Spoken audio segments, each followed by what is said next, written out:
কাজ হচ্ছে, ধরেন একজন সেলসম্যান যদি কখনো মনে করে যে আমি একজন সেলসম্যান, আমি একজন কি, আমি একজন বিক্রেতা, তাহলে আমি মনে করব যে অবশ্যই বিক্রেতা মনে করাটা কি একটা বোকামি। আপনাকে অবশ্যই মনে করতে হবে, একজন সেলসম্যান অবশ্যই আপনাকে মনে করতে হবে যে আমি একজন কি পরামর্শদাতা, একটা মানুষকে আমি কি দিতেছি, পরামর্শ দিতেছি, সেটা যে কোনো প্রোডাক্ট বিষয় হোক, হ্যাঁ, যে কোনো আপনার যে কোনো একটা ক্লায়েন্টের কাছে আপনি যখনই যাবেন কখনো চিন্তা করবেন না যে আমি আজকে সকালে বের হয়েছি, আমি অমুকের কাছে যাবো, তমুকের কাছে যাবো, ওর কাছে যাবে একটা প্রোডাক্ট সেল করবো, 10টা লোকের সাথে আমি কথা বলবো, তাদের কি করবো, আমার যে উদ্দেশ্য আমি উদ্দেশ্যগুলো হাসিল করবো। একটা জিনিস মনে রাখবেন, আপনি এই নিয়ে যখন মন মানসিকতা নিয়ে আপনি যখন মানুষের কাছে আপনি প্রেজেন্টেশন করবেন, আপনার সেল সারাদিনে একটা সেল হবে না। যদি আপনি এটা মনে করতে পারেন যে আমি কোনো সেলসম্যান না, আমি কোনো প্রোডাক্ট বিক্রেতা না, আমি কোনো প্রোডাক্ট সেল নিয়ে আমি যাচ্ছি না, আমি কি করতে যাচ্ছি, আমি যাচ্ছি হচ্ছে একটা মানুষকে, আমার একটা ফ্রেন্ডকে, আমার একটা বন্ধুকে, যার কাছে আমি যাই না কেন তাকে আমি কি করতে যাচ্ছি, আমি তাকে পরামর্শ দিতে যাচ্ছি। এখন আপনি যে কোনো একটা কোম্পানিতে আপনি কাজ করেন, সেই কোম্পানির প্রোডাক্টটা অনেক সুন্দর হতে পারে, কোম্পানিটা অনেক বেটার হতে পারে, নামি দামি হতে পারে, তারপরেও আপনার প্রোডাক্টগুলো সেল করতে যাওয়া যাবে না। আপনি এটা করতে পারেন যে আমি একটা প্রতিষ্ঠানে কাজ করি, এই প্রতিষ্ঠানে এই প্রোডাক্ট আছে, এই প্রোডাক্টটা তুমি নিলে তোমার এই কার্যকারী হবে, অবশ্যই তোমার এটা প্রয়োজন। আপনি যখনই ওনাকে বলবেন যে তুমি এটা কিনো, এটা কিনলে আমার এই হবে সেই হবে, আপনি কখনোই ওই প্রোডাক্ট আপনাকে সেল হবে না। আপনাকে সেল করতে গেলে অবশ্যই একজন পরামর্শদাতা হতে হবে। সেল করার সময় অবশ্যই আপনাকে নিজেকে ভাবতে হবে যে আমি কখনোই প্রোডাক্ট সেল করতে আসি নাই, আমি কি করতে আসছি, একটা ক্লায়েন্টকে পরামর্শ দিতে আসছি। আপনি একজন পরামর্শদাতা।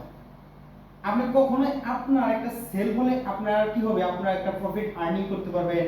আপনি সেল করলে আপনার আজকে সেলটা বৃদ্ধি হয়ে যাবে, এরকম চিন্তা চেতনা যখন আপনি করবেন, আপনার ক্লায়েন্টের কাছে কখনোই সেল হবে না।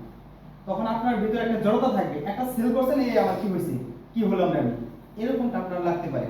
আর যখন আপনি ভাববেন যে আমি একজন কি কনসালটেন্ট, আমি একজন পরামর্শদাতা, আমি মানুষকে পরামর্শ দেই, মানুষকে পরামর্শ দিয়ে তার উপকার করি, কি করি, আমি তার উপকার করি, আমি যার কাছে সেল করি সে কি হয়েছে, আমার এই পরামর্শের কারণে একটা প্রোডাক্ট কিনছে, যে প্রোডাক্টের কারণে কি হয়েছে, সে উপকৃত হয়েছে। যখনই সে উপকৃত হয়েছে তখনই আপনি সার্থক।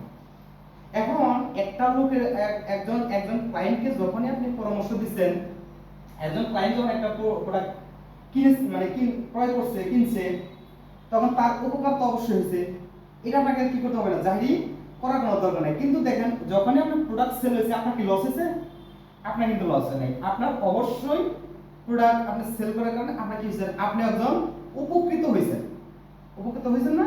তাহলে আপনাকে কেন করতে হবে যে আমি সেল করবো, আমি একজন বিক্রেতা, আমি একজন সেই এগুলা কোনো দরকার আছে? আমি মনে করি এটা একদমই দরকার নাই।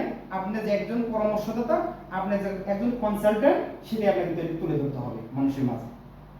মানুষের মাঝে কি করতে হবে, তুলে ধরতে হবে। হ্যাঁ, আপনি বিক্রেতা সেলস প্রফেশনের বিক্রেতা, এটা আমি মনে করি যে একটা মহৎ একটা পেশা।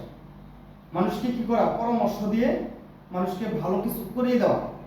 আমাদের বাঙালি এমন একটা কালচার, তাদের বাঙালিরা কুরকুরের স্বাদ বোঝে না। যেহেতু ওই প্রোডাক্টটা অপ্রয়োজন, যদিও আপনি তাকে বুঝাইতে যাচ্ছেন, যদি আপনি বুঝাইতে যান যে প্রোডাক্টটা কিনো, প্রোডাক্টটা এই সেই, তখন ওই লোকটা ভাববে যে অবশ্যই ওর স্বার্থ আছে। যখনই ভাববে যে এই প্রোডাক্টটা যখনই আমি কিনবো, ওর স্বার্থ আছে, ওর স্বার্থের কারণে এখানে এই করছে, তাহলে অবশ্যই ওই প্রোডাক্টটা সে কিনবে না। যদিও গেছেন কার জন্য, ওনার ভালোর জন্য, ঠিক না? আপনি তো গেছেন কার জন্য, আপনার নিজের ভালোর জন্য গেছেন, ওনার ভালোর জন্য গেছেন। দাঁতের পরে ঠোঁট, ঠোঁটের পরে কি দাঁত। এখন ওনার ভালোর জন্য আপনি যাওয়া বলে দোষটা কিন্তু আপনারই হয়েছে, যে ওর ভালোর জন্য স্বার্থ আছে দেখি। অবশ্যই স্বার্থ আছে, স্বার্থ এখানে দুজনেই থাকবে, সবারই স্বার্থ থাকবে।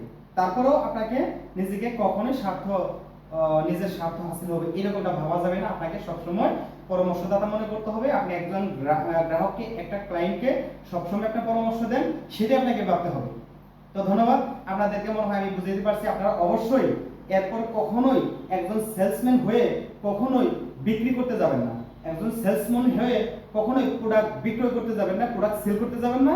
আপনি একজন সেলসম্যান, আপনি একজন স্ট্রং হয়ে যাবেন যে আমি একজন বিক্রেতা নয়, আমি একজন পরামর্শদাতা, আমি এখানে এসেছি মানুষকে পরামর্শ দেওয়ার জন্য। অবশ্যই তখনই আপনার সেলটা বৃদ্ধি হয়ে যাবে, গ্রো হয়ে যাবে। ধন্যবাদ সবাইকে, সবাই ভালো থাকবেন।